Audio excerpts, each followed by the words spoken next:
buenas tardes, apreciados estudiantes. Por aquí estamos en las pantallas del IEXI, su casa de estudios. Es un placer para mí compartir con ustedes esta pequeña espacio, pequeña horita académica y hablarles un poquito más sobre el derecho romano.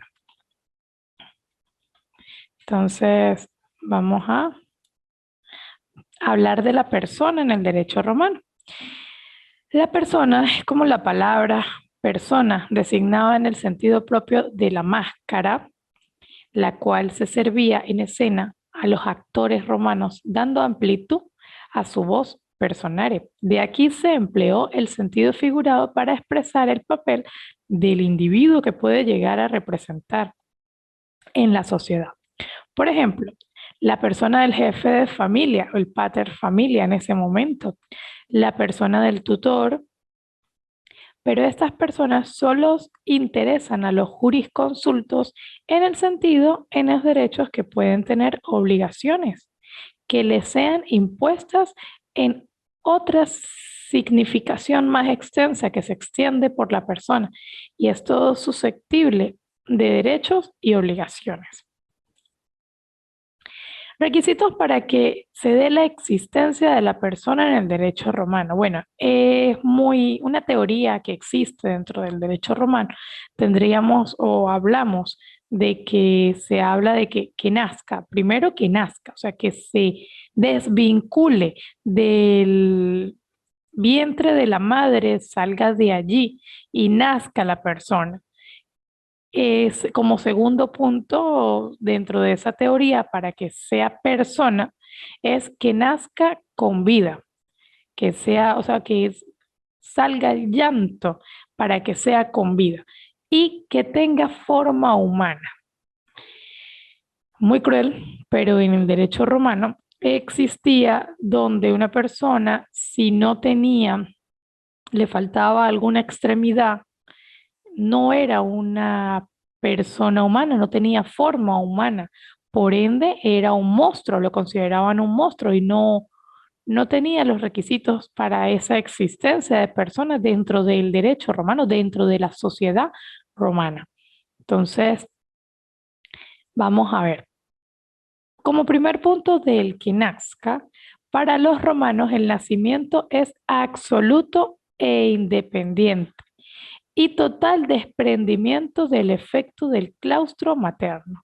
Una vez cortado el cordón umbilical, esta es la diferencia con este derecho moderno, por cuanto el derecho moderno solo requiere que la persona venga al mundo exterior. En consecuencia, para los romanos, mientras no hubiere el corte del cordón umbilical, se le considera parte de la madre y así vemos que Ulpiano señala porque todo lo que está en el vientre antes de que nazca es parte de la madre y de sus entrañas. Que nazca vivo.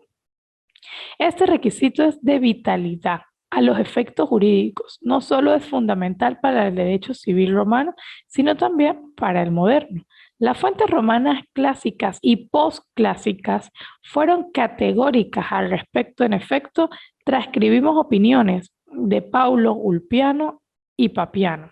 Paulo, los que nacieron muertos parece que no nacieron, ni fueron procreados, porque nunca se pudieron llamar hijos. Es falso que parió aquella quien se le extrajo el hijo muerto. Ulpiano decía que también se cree que tiene el hijo la mujer que al tiempo de su muerte puede salir a luz abriendo el vientre. Y Papiano, en cuanto a lo que está en el vientre de las siervas, no se admite ninguna distinción de tiempo y con razón, porque lo que aún no ha nacido no se dice que ya es hombre. Que tenga figura humana. Este requisito plantea, al decir el profesor Eduardo Volterra, la discusión del principio de la viabilidad, que no es más que las condiciones físicas para continuar la vida extrauterina, o sea, una vez que salgan del vientre y de la vida uterina, por el hecho de decir, de los romanos monstruos o prodigios, no se les reconocía ningún tipo de capacidad jurídica.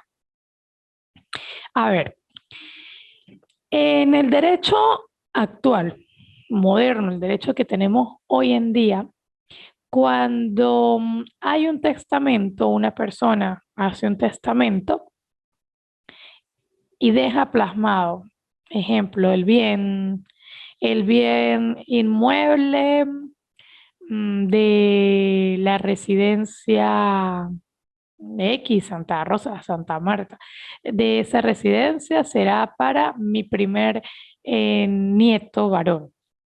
Resulta que la hija está embarazada y le pone, y saben que es nieto varón, ya para ese bebé que viene en camino, ya es considerado persona dentro de nuestro derecho moderno. Incluso en el Código Civil venezolano, como manera de comparar como tal el derecho romano con el derecho moderno, podemos observar que se considera persona desde el momento de la concepción. Y en la época romana es una vez que nazca vivo y que tenga figura humana. Que tenga forma o figura humana. Los romanos en fuentes jurídicas literarias trataron de definir lo que era un monstruo o un prodigio. En efecto, Paulo en sus sentencias nos señala que monstruo es aquel que ha sido procreado en contra de la forma del género humano, o sea, le faltaba alguna extremidad, eh, las personas que tienen algún defecto y no están enmarcados como la forma humana como tal. El mismo Paulo dice que no son tenidos por hijos los que nacen sin la forma humana habitual, como cuando una mujer da a luz algo monstruoso o anormal. Claro, para ese momento eran bárbaros y sus creencias eran muy diferentes a las nuestras. Ajá, luego tenemos los requisitos para ser considerado sujeto de derecho en el derecho romano. Es allí donde tenemos el status civitatis, el estatus civil. Hemos asentado que la persona libre para gozar de una cierta posición y capacidad jurídica con respecto al derecho romano debe indefectiblemente ser miembro bien de las civitas romanas, o sea, de la civilización romana, de la ciudad de Roma, bien de cualquier otra civitas o regnum jurídicamente organizadas y reconocidas por Roma en ese momento. Esto es Civitas Populos y Regnum, con el cual Roma ha suscrito un Podus Aequum, según la firma del profesor de Eduardo Volterra, la concepción elaborada por los romanos, esta pertenencia a una comunidad política autónoma, jurídicamente organizada y que es el presupuesto necesario e indispensable para que el individuo le sea concedida una capacidad jurídica más o menos amplia que constituya el estatus civil o al estatus civitatis para ese momento. Luego hablamos dentro de estos requisitos que son considerados sujetos dentro del derecho romano para darle también personalidad jurídica del estatus familia o estatus familiar. Es el principio en latín arcaico, el término de familia, que tenía como genitivo familias. Posteriormente, la partícula as fue sustituida por el dictongo ae. El estatus familiae era la situación que tenía una determinada persona dentro del seno de su familia. Vale decir, en relación con la familia, este estatus solo tiene relevancia en lo que respecta al derecho privado, en el sentido que tiene relevancia en cuanto a la capacidad jurídica de la persona en el ámbito del derecho civil, ya que en el campo del derecho público es irrelevante, pero en el ámbito del derecho civil porque firma contratos, puede casarse y obtiene obligaciones y responsabilidades, por cuanto este derecho considera capaz a cualquier ciudadano que sea sui juris o alieni juris. La familia en el derecho romano. La familia era realmente la célula básica de la sociedad romana. O bueno, es la base de toda sociedad.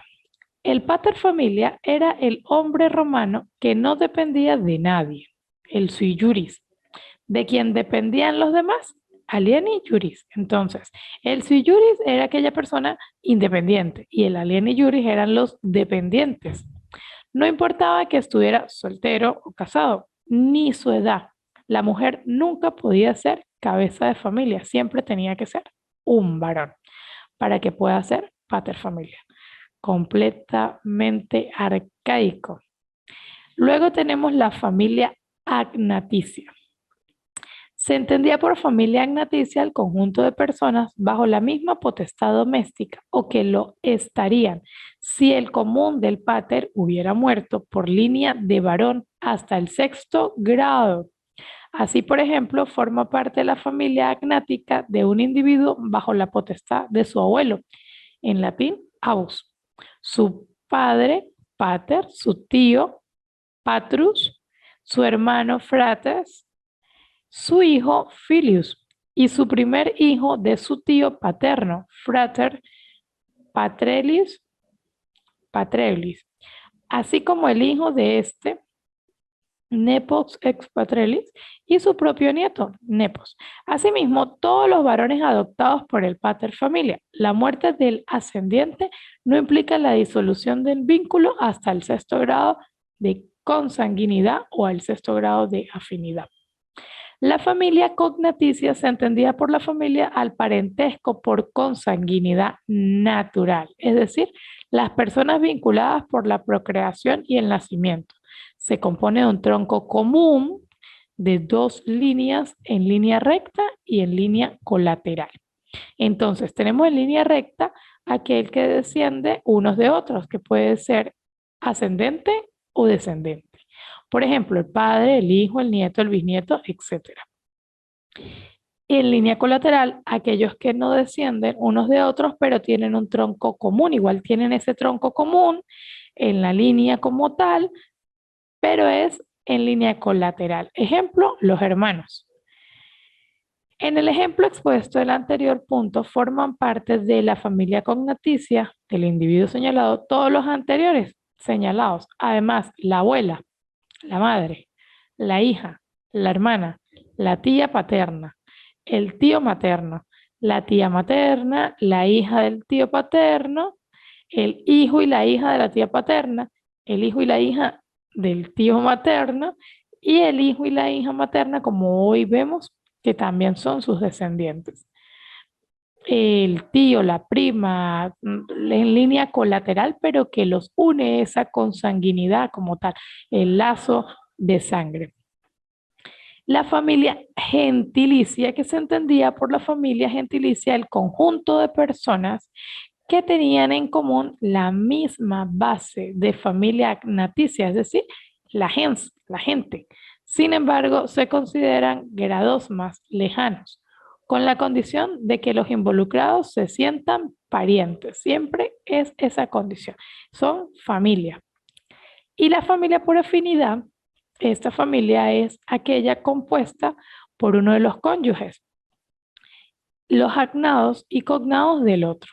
Para contar los grados se cuenta como si un cónyuge ocupara el lugar del otro en su familia, por primer grado, segundo grado, tercer grado, cuarto grado de afinidad, de consanguinidad. Vamos a hablar de la esclavitud. La esclavitud en Roma tiene otra variante. Estos son los que, primero, pues no son libres. Segundo, no son considerados personas, inclusive son considerados cosas. Y vamos a atacar el tema como tal. Ellos son los habitantes de la antigua Roma que se dividían en libres y esclavos. Libres, personas. Esclavos, cosas. Estos últimos trabajaban para las personas libres y eran la base del sistema económico. Se podía llegar a ser esclavo por varias maneras, o sea que existían algunas formas para ser esclavo. Por nacimiento. Ajá, por nacimiento es al ser hijo de esclavo, nace esclavo. Entre dos esclavos, nace esclavo. Por ser prisionero de guerra. por exposición o abandono de un niño abandonado en la calle se convierte en esclavo, por condena judicial y por venta, cuando vendían a los esclavos. La esclavitud no fue igual en todas las épocas.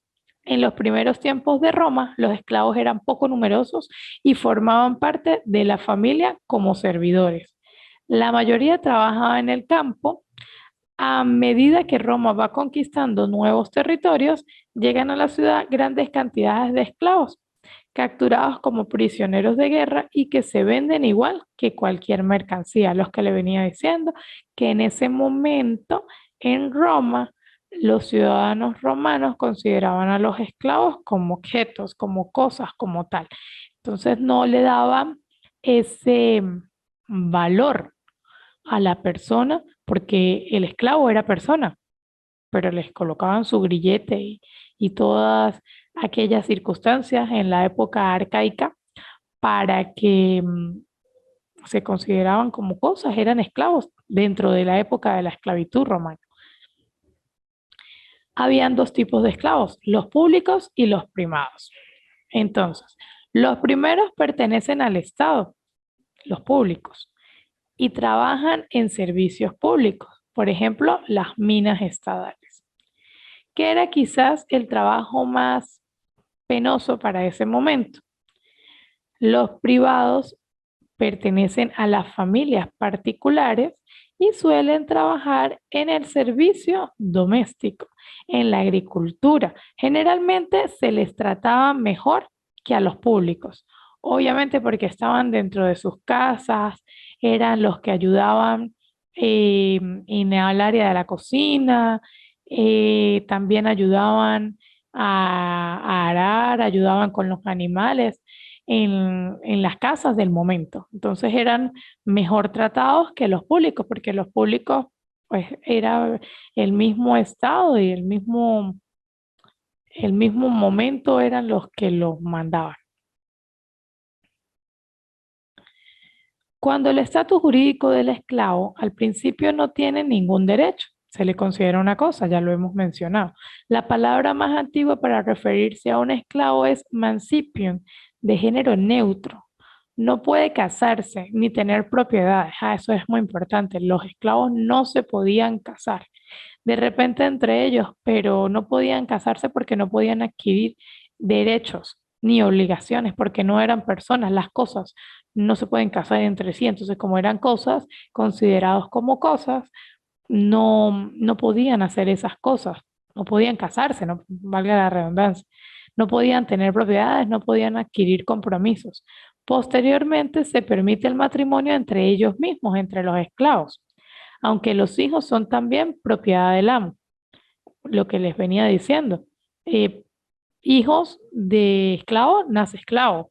Entonces, si se casaban entre ellos y tenían un hijo, también, y si eran esclavos privados, también pues pertenecía a ese claustro, a esa familia como tal dentro de los esclavos, eh, al mismo amo, al mismo dueño. También les permite o se les permite ahorrar para comprar otro esclavo que le ayude en sus tareas e incluso comprar la libertad.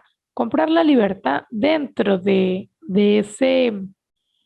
esa situación que le generan el estrés, que tenían muchísimos trabajos forzados, trabajos muy forzados. Luego tenemos la manumisión. La manumisión era un procedimiento mediante el cual el esclavo podía obtener su libertad. Esto habían tres formas de hacerlos. Aparte de comprarla con dinero, como acabamos de decir, existe la manumisión per vindicta, que consiste en tocar al esclavo con una varita vindita, así, con una varita, y en presencia de testigos y decirle yo te libero, ya eres una persona libre. Eso lo tenía que hacer el amo. En la manumisión censo, el amo escribe al esclavo en el censo de ciudadanos. Cuando eso sucedía, pues él pasaba a ser un hombre libre y ya no se consideraba como una cosa porque lo liberaba la persona, el amo lo liberaba. Y como tercer punto, tenemos la manumisión del testamento. El amo concede la libertad al esclavo en su testamento. Cuando iba a fallecer o cuando fallecía, el patrón, el amo, el pater familia, el que para ese momento tenía el esclavo y leía en el testamento, él lo dejaba libre. En esas escrituras quedaba libre. El esclavo liberado por alguno de estos procedimientos pasaba a la categoría del liberto, en la cual no tenía todos los derechos que gozaba de un ciudadano, pero ya no era propiedad de nadie e incluso podía llegar a ser una persona importante en la sociedad, pero bueno, con algunos derechos completamente restringidos. Entonces, ya para, para recalcar, tenemos la minumisión por vindita, la manumisión por censo, que era por el censo como tal, y la manumisión por el testamento. Muchísimas gracias. Espero que les haya servido de información. Estaremos en la plataforma. Es un placer compartir con ustedes esta pequeña tarde. Nos vemos en próximas oportunidades en las pantallas.